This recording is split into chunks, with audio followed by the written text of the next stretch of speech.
الحمد لله نحمده ونستعينه ونستغفره ونعوذ بالله تعالى من شرور أنفسنا ومن سيئات أعمالنا من يهد الله تعالى فلا مضل له ومن يضلل فلا هادي له وأشهد أن لا إله إلا الله وحده لا شريك له وأشهد أن محمدا عبده ورسوله صلوات ربي وسلامه عليه وعلى آله وأصحابه أجمعين. فإن الله تعالى يقول في القرآن الكريم بعد أعوذ بالله من الشيطان الرجيم يا أيها الذين آمنوا اتقوا الله حق تقاته ولا تموتن إلا وأنتم مسلمون. We praise Him subhanahu wa ta'ala, the King, the Master, the Sustainer, the Creator of the seven heavens and the earth, and we send peace and blessings upon His beloved Muhammad sallallahu alayhi wa sallam. My brothers, I remind myself and I remind you as Allah subhanahu wa ta'ala reminds us in His holy book, O you who believe, have fear of Allah subhanahu wa ta'ala, have taqwa of Allah subhanahu wa ta'ala, and to not die except in the state of Islam, to not die except in the state of submission towards Him. My brothers, I'm going to try my best to give today's khutbah as calmly and as collectively as I possibly can, in training inshallah. And I'm going to try and finish on time too.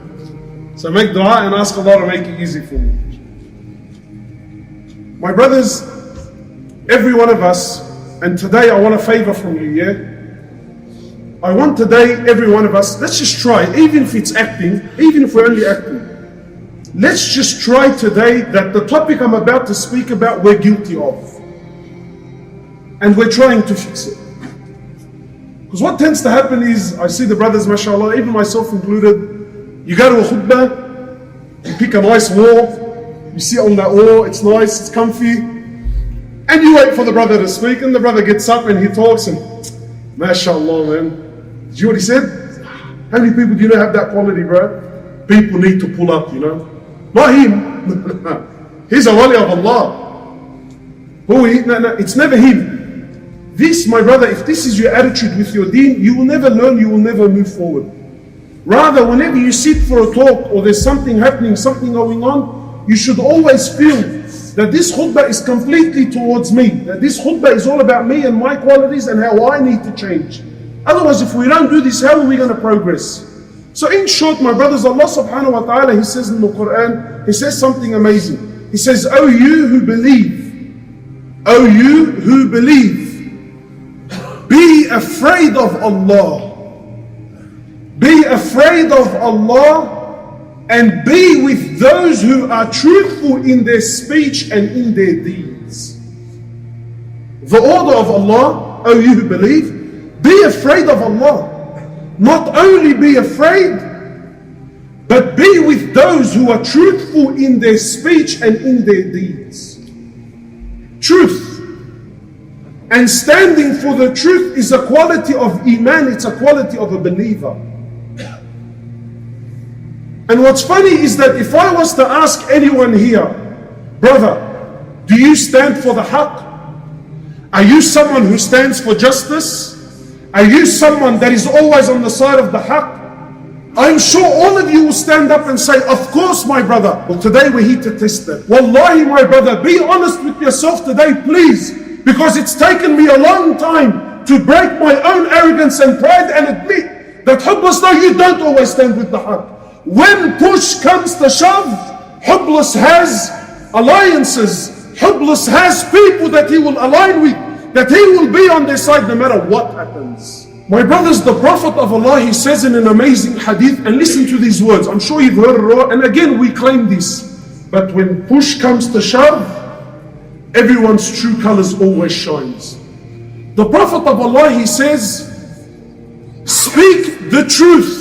Sallallahu Alaihi Wasallam. He says, speak the truth, even if the truth is against yourself.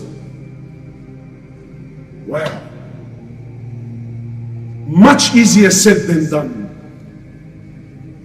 You know, my brothers, I've been, as someone that works in da'wah, and you become someone that the community opens up to. This guy calls he has a marriage problem. This guy's got some issue. You somewhat get involved in people's personal lives. So again, I'm sure all of you here now, all of you believe that, brother, I stand for haqq and for truth and for justice always. The Prophet of Allah, he says, you speak the haqq and you stand for the haqq even if the haqq is against yourself. Not only it's against yourself, brother. Maybe some of you is ready to stand for haqq if it's against him. Not only against yourself, but even if the haqq happens to be against your father, against your mother, against your brother, against the boys, against your own children, even if the haqq is against the Muslims. I think, what? Against the Muslims? Even if the haqq is against the Muslims and you know that that's the haqq, you have to stand for the haqq. You don't stand for the Muslims at that point. You see, when I tell you stand for the haqq, everyone here, and this is how shaitan works, and this is how I put myself out. When you and I say, brother, stand for the haqq, what thought comes to your mind? You think, yes, of course, standing for the haqq is a beautiful position. Standing for the haqq is a glamorous role. Standing for the haqq is something that if I do it, that people will honor me and people will glorify me to somewhat extent. True or not? And you and I, when we say stand for the haqq and we put scenarios forward, we put such scenarios that anything other than standing for the haqq makes you look like a fool. So to your mind, you think, yeah, of course, absolutely I stand for the haqq. But the truth is, my brothers, standing for the haqq is a very bitter pill that when it comes to your mouth, most of us, we spit it out. Standing for the haqq, don't think standing for the haqq is something glamorous. Don't think you becoming someone that always speaks the truth and always takes the right stance. Don't you dare think that you becoming this person is going to make you someone that's loved in your community. Look at the Prophet of Allah. He became the most hated. Why? Why, sallallahu alayhi wasallam? They knew he was honest. They knew he was, but why? Because the haqq is always something that people, believe it or not, you and I, deep down, we don't like to listen to the haqq. We actually don't like it. We claim we do, but when you hear it, and you don't hear it how your mind wants to hear it, it burns you inside. Some time back, and wallahi there's a purpose to why I'm mentioning this story, I did a little video about Muslims ripping the welfare system, and so when we released it, wow, the backlash from the Muslim community, backlash. Brother, that's a bad go, and you disgraced Islam, and how dare you speak about us like this? And anyway, of course those people who loved it and people that disliked it. Anyway, so subhanallah, of the very bad feedback, only 3 people actually came to tell me, you know, like the old expression, they have lots to say about you, but nothing to say to you. It's amazing. This concept is amazing. They have lots to say about you, but to say to you, they've got nothing. Anyway, very few brothers actually were man enough to call me and get through and say to me, brother, your video really upset me. SubhanAllah, and my point is not this particular subject, but just to highlight, all the ones that contacted me are religious brothers with beads. He said to me, brother, you know, how come you're mentioning this topic and why did you bring this up, and you know, and you've disgraced us publicly? And I said to him, brother, did I say anything wrong? He said to me, no, you didn't. You said everything that you said was truthful. I said, then why are you bothered? He said, you know, how are people going to look at us? Are you concerned how people look at you, or are you concerned about speaking the truth and standing for the truth? Anyway, so after this incident, I became very upset. Why? Because one of the brothers, he said to me, you know, you disgraced Islam. I said to him, brother, do you think I wake up in the morning and I say to myself, how am I going to disgrace my deen? Anyway, wallahi, there's a reason why I've mentioned this whole story. So I was mentioning how upset I am to someone who's also involved in da'wah. This brother's 24 years old. He said words that are way beyond his years. He said, Mohamed Hoblos, what's wrong with you? You seem upset. I said, no, I can't believe this is how people interpret it. He said, let me tell you something I learned the hard way. Please, my brothers, this is advice for yourself in your own life. This is advice for the topic of truth. I said, what's that? You ready? He said, people will love you so long as you don't ask them to change or you don't highlight their mistakes. People will love you. But as soon as you ask someone to change, as soon as you highlight the mistake in someone, what happens? What happens? We naturally, our nafs doesn't like it. Yeah? Well, brother, how come you don't do it? Automatically we get onto the defense. We try to change the topic, even though what the brother said is right. I really am in the wrong. And that's that's what I love about the Aussies, you know, because they have this expression, Habib, and it's a typical Aussie, call a spade, and don't call it a big spoon. Akhi, a spade, it's a spade. Don't call it a big spoon. Like, why you? It's a spade, you know it's a spade. Nah, but you need to understand. But the way it was, well, it's a spade. Don't fool yourself and try to call it a big spoon. It is what it is. It's a spade. So my brothers, you standing for the haq, don't think it's always a glamorous role. Don't think it's always a glamorous role. You know, I'll give you a very good example that also happened in my life. You know, very soon the month of Ramadan is coming. So brace yourselves for the moon white, you know, for the moon sighting wars are coming with it, you know.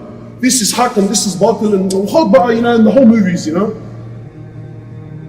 And it's a big thing. In truth, it's sad. It tears our community apart, yes or no? It does. So one time, wallahi my brothers, and this, I want to highlight this for what reason? Not because this person I'm talking about is a bad individual. I know him, he's a God-fearing man, and wallahi, he's one of the best of people. But what I want to highlight to you today, and this is why I'm exposing my own weakness, that standing for the haq is not as easy as what you really think it is. So anyway, in the midst of all the wars, I came to one of my shaykh, I said to him, Shaykh, what's going on? Wallahi, my brothers, I take an oath by Allah as I stand before you here today. He said to me, Hoblos, wallahi, and these were his words. He said, wallahi, I know moon sighting is the haq. Wallahi, I know it's the truth. And wallahi, if it was up to me, I would only moon sight. But akhi, what do you want me to do? The pressure of the community is more than that I can carry. Can you see what's happening? He knows it's wrong. He knows what the truth was. But taking that stance, I know he's a strong man. Yahi, and I'm ready to take on 10, 15 people. But when the whole community turns on you, my brothers, that's the price you pay for standing for the haq. Don't think when you stand for the haq, everyone's on your side. How many times, you know, I come to see like a husband and wife and they're getting divorced and their parents are there. So so they'll tell you the story. And please, my brothers, every one of you has been in a similar situation. Every one of you has been in a similar situation. So you go there, husband and wife, and then they both give their sides of the story. You finished? Yeah, you finished? And the truth is clearly the haq, the right, the just, whatever you want, is clearly on the side of whoever. It's really not important. But let's say it's on the right, you know, it's the wife's right. Khalas, the wife is in the right. She's clearly right. So I say to the brother, yani, it's clear, yani, obviously it's black and white. Yes, we know it's not. That's fine. But then the brother's wife, but then the brother's mother would be there, or the brother's father is there. I say, Hajj, you heard what I heard? Yeah. It's pretty clear, yeah? It's me, yeah. So your son's in the wrong, yeah? He says, yeah, my son's in the wrong. I said, okay, good. So now take a stance. He said to me, but what do you want me to do, man? That's my son, I have to stand with him. You might laugh it off now, but how many of us have been in a very similar situation?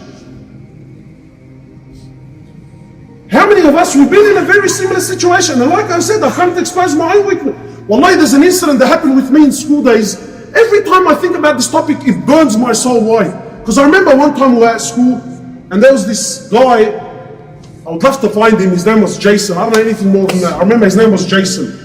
The boys used to say he's half Yahudi, half Mabarif Shu. So automatically back then at school, Habibi, he was off the bat.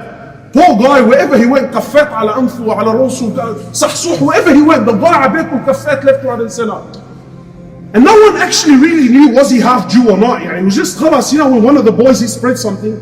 Anyway, so one day, we were sitting in the quadrangle and all the boys were sitting there on the stairs, and he came and he had a brand new phone, and it was back then, it was the 8810, that chrome little slide thing.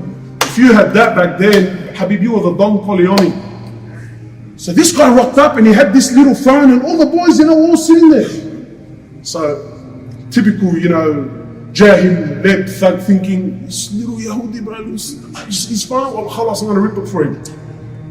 Ya Allah. So khalas, what did the boys have in their head? They're going to rip it. Show us your phone, man, show us your phone from one hand to another. There's 50 of us sitting there. one hand to another, boom, the phone went. And I seen where it went. Wallahi, I seen where it went. But I'm one of the boys, and he's supposedly half Jew. Where's the phone? Where's the phone? So he came to me, he goes to me, man, did you see where my phone went?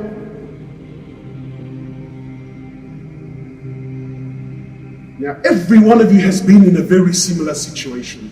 So most of us, sometimes, there's a drama with the boys,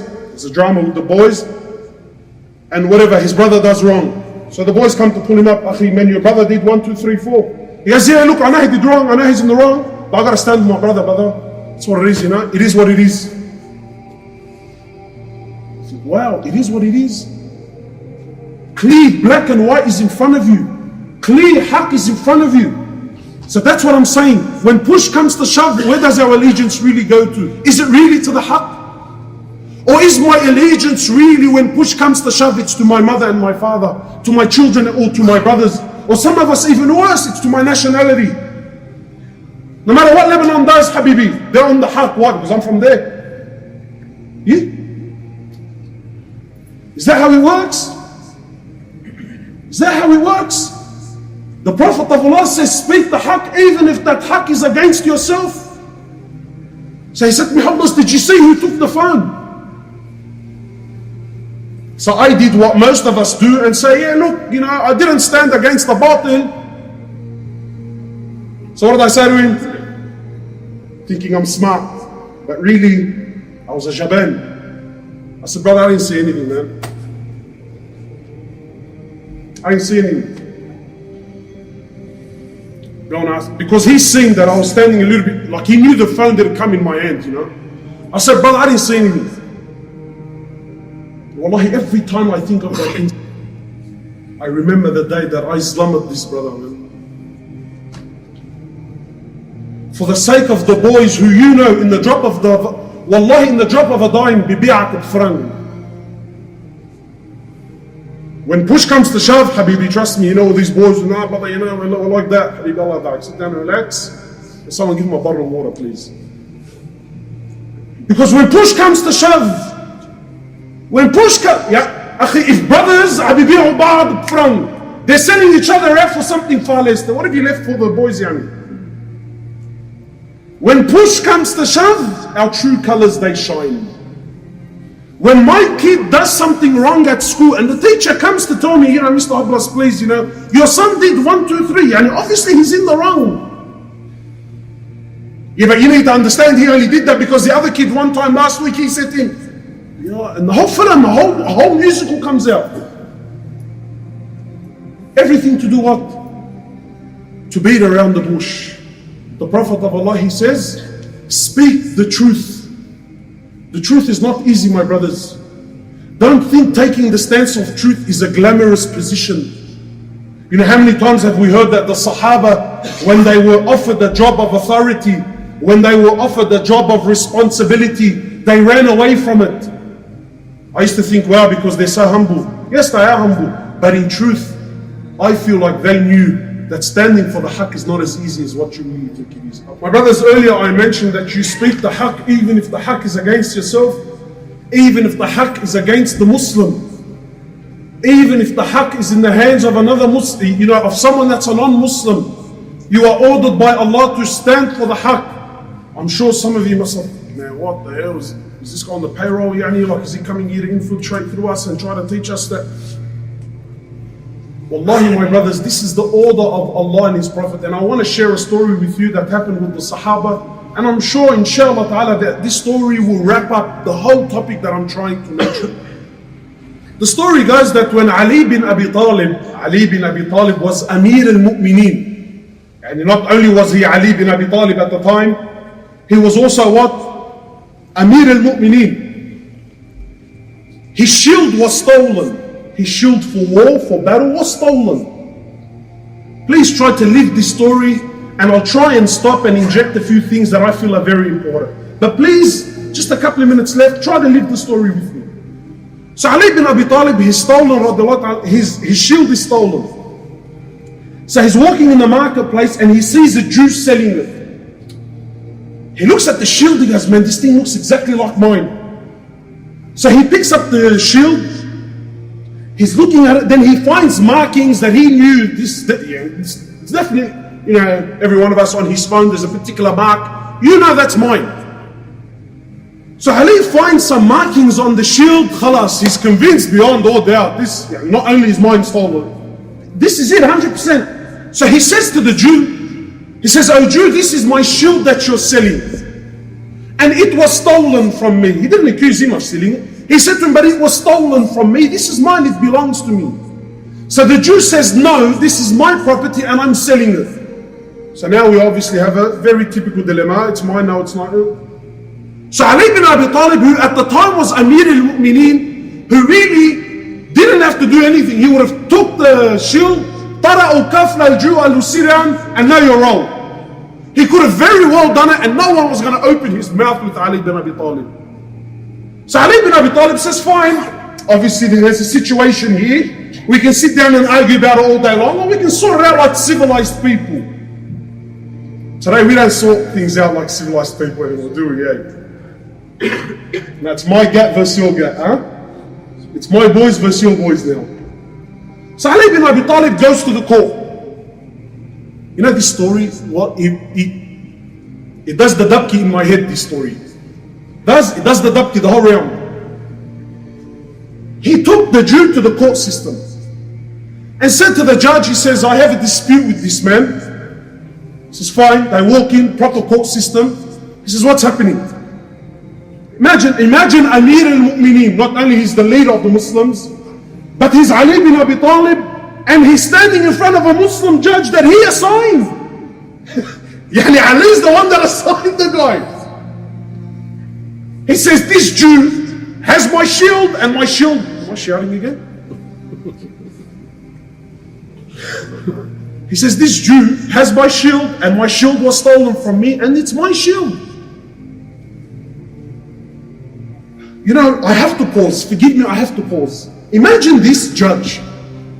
This judge, forget that he's Amir al-Mu'mineen, but that's Ali bin Abi Talib. That's, according to some valid opinions, the first Muslim ever. Ali bin Abi Talib, the first Muslim ever. Not only the first Muslim, he was raised in the house of Rasulullah sallallahu alaihi wasallam. Not only that, the Prophet of Allah promised him Jannah countless times. Not only that, he's married to the daughter of Rasulullah sallallahu alaihi wasallam, who will be the queen of the women of paradise. Not only that, he's the father of Al-Hasan wal-Hussein. Not only that, he's Amir al-Mu'mineen. Yani, does Ali really have to twist any of our arms and tell me, wallahi, this is mine? Habib, after, but it's yours. I don't care what the Jew has to say. And how many times have you heard a one-sided story, but because it came from your mate, khalas, you already made a conclusion, eh? So the judge, talk about being in a sticky situation. He says, Ali, since you're the one making the accusation, he says, do you have any proof? Do you have any evidence? Do you have a witness? So Ali bin Abi Talib, he says, yes. And I want to ask you, by Allah, be honest with me. Does someone like Ali bin Abi Talib, does he need a witness? Be honest. Does he need a witness? So Ali bin Abi Talib says, yes, I do. The judge says, alhamdulillah. He says, who do you have? He says, my son Al-Hasan. Well, if that was you and I, get the Jew and everyone jump on him and so look what the Muslim judge says. He says, Ya Ali, he says, I can't take Al-Hasan as a witness, he's your son. What the hell? Now imagine you, Ali bin Abi Talib. Habib, forget the shield now, you little update now, it's between me and you now. Why are you going to put the Jew over me? Left and right, and what do you leave so I can spray your house? So Ali bin Abi Talib, he says, I have my son Al-Hasan. So the judge says, he says, Ya Ali, please man, do you have anything else? He says, no, Allah, that's all I have. He says, since that's all you have, and the only witness you can give me is your son, he says, then I have to rule in favor of the Jew. Stand for the haqq even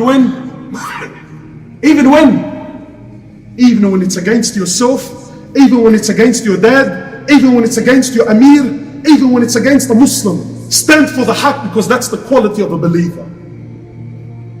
Call a spade and don't call it a big spoon. If your brother's in the wrong, swallow the pill. I'm not saying you turn your back on your brother. I'm not saying that you let your son go. I'm not saying that you, no.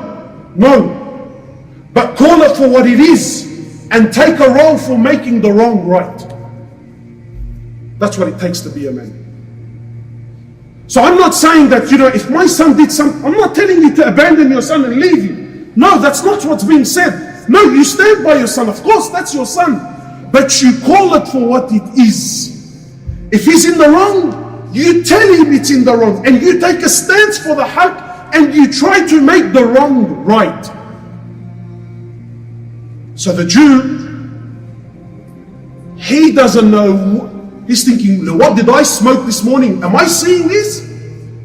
That's Amir al-Mu'mineen. And he took me to a Muslim court in front of a Muslim judge and he ruled in my favor. So the Jew bears witness. He says, Ashhadu an la ilaha illallah wa ashhadu anna Muhammadan Rasulullah, and he accepts Islam. But for you and I, the most amazing part of the story is, wow, at the end the Jew accepted Islam. Habibi, that's not the amazing part. The amazing part is even when the judge ruled against Ali bin Abi Talib didn't kick up a stink with the judge. The Jew, when he seen this, he accepted Islam and he says, by Allah, this shield does belong to Ali bin Abi Talib. It was stolen from him, and yes, I was selling it in the marketplace. Sometimes you take a stance. You take a stance in batil, you take a stance in the wrong position, thinking that you're trying to twist the situation to swing it your way. What you don't realize is, had you just stood for the haqq in the very beginning, even if it's bitter, trust me, in the beginning nobody likes it. Trust me, those who take a stance in the beginning, no one likes them in the beginning. No one likes them. I remember years ago, I lost count how long ago. I remember still to this day, the first time the first time I ever heard of a marriage here in Sydney where the women and the men were segregated. The wedding was for someone from Bat Arja. I can't remember who it was. But I wish I know who it was so I can go kiss his hand. I remember back then, did you hear? They had a wedding and the women were together and the men were together, and it caused this massive fuss. But he was the pioneer that started it in our community for as long as I know. Anyway. At that time, he was the most hated. But now every other wedding that ever followed in his footsteps, who's getting the rewards for it? Standing for the haqq, my brothers, is not an easy thing. Don't be quick to fall all over yourself and claim, brother, I'm a man for the haqq. Take a minute, step back and really ask yourself, are you really? We ask Allah subhanahu wa ta'ala to make us of those who stand for the truth. Wallahi, my brothers, this is so difficult. We ask Allah subhanahu wa ta'ala to make us of those who stand for the truth.